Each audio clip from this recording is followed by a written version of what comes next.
Hey guys, so I'm back to doing another review for you, and recently I picked up the new foundation from the drugstore, and it's from L'Oreal Paris. It's the Infallable Pro Matte 24-Hour Foundation. And honestly, you guys, I normally try out products when I review them for at least a week to see how my skin is going to adapt to it, but this is one of the products that I just can't continue using it just because I do not like the way it looks on my skin, and I just don't like how it applies to my skin. If you guys are familiar with my channel or not, I do have very oily, acne prone, sensitive skin.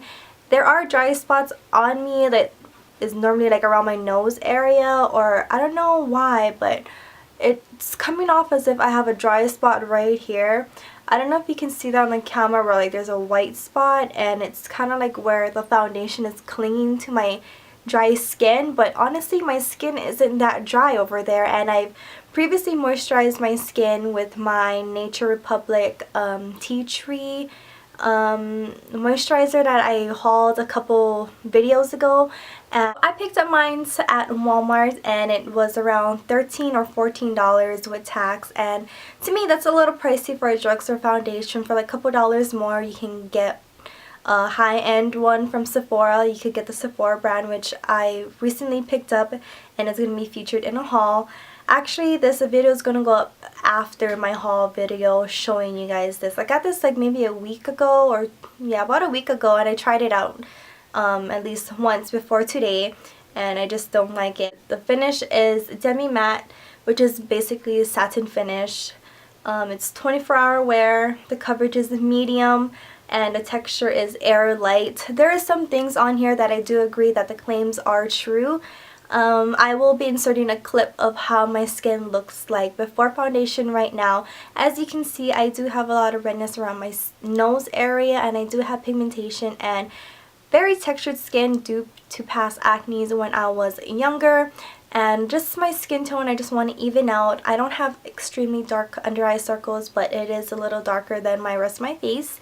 And here I am. I'm already applied primer though, and I used the Maybelline Baby Skin to my whole entire face, as well as my Milk and Magnesia. And on the left side of my face, I'm applying it with a beauty blender. It does say that the tip is to smooth onto skin in a rolling motion for flawless coverage.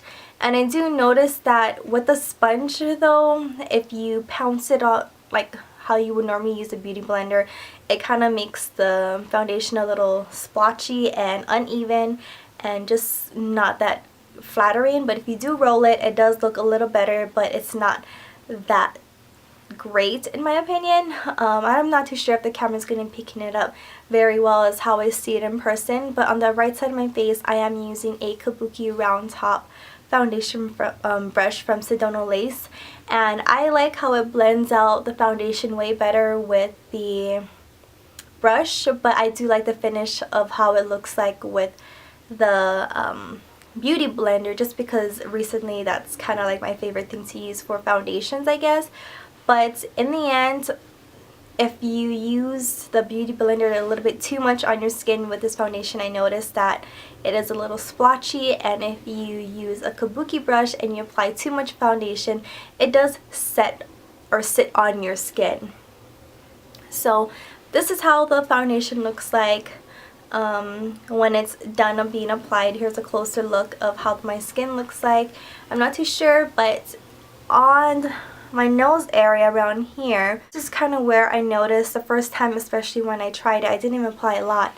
It was very cakey, and just didn't like that. It was unflattering to me in my opinion, and just, I don't know, on camera it comes off very, very nicely, I guess. It kind of looks somewhat natural. Overall, I don't want to make this video too long and be repetitive, but for a drugstore foundation, it being around $13 to $14 is a little pricey to me. I do like the packaging though, because I am a fan of these squeezy tube types. They're very easy to travel and just very convenient and sleek. Packaging is nice. I feel that though the color that it shows through the bottle or through the tube, it's way lighter than the actual color. If you guys are familiar or want to know my shade, it's in 106 Sun Beige, same shade as I am in the L'Oreal Liquid to Powder foundation, and I really liked that one, so I thought I would like this one, but unfortunately I don't.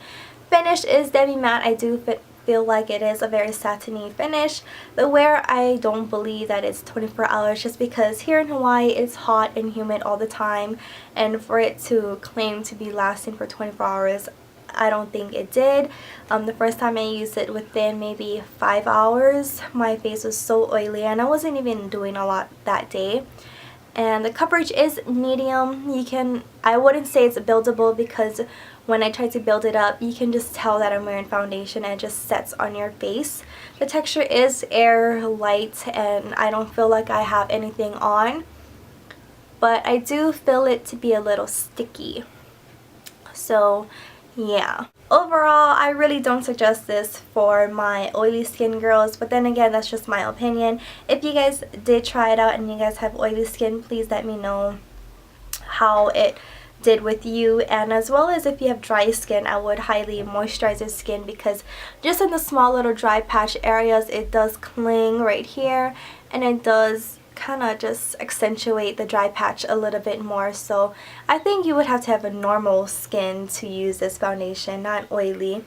And I think the price point is a little expensive for a drugstore foundation. That's gonna be it for today's video. I hope you guys found this review helpful. It's just my own opinions. I honestly would not be using this product anymore. I'm actually going to be returning it, just because it's pretty pricey. $14 is expensive for a drugstore foundation in my opinion, and it just didn't work for me. But if you guys tried it and it worked for you, please let me know down in the comments if you liked it or not, and please let me know if this review was helpful for you. And don't forget to like and subscribe to my channel to be notified of future videos. Also check out my other social media that I'm on. It's all listed in the description box below, and I'll see you guys in my next one. Bye!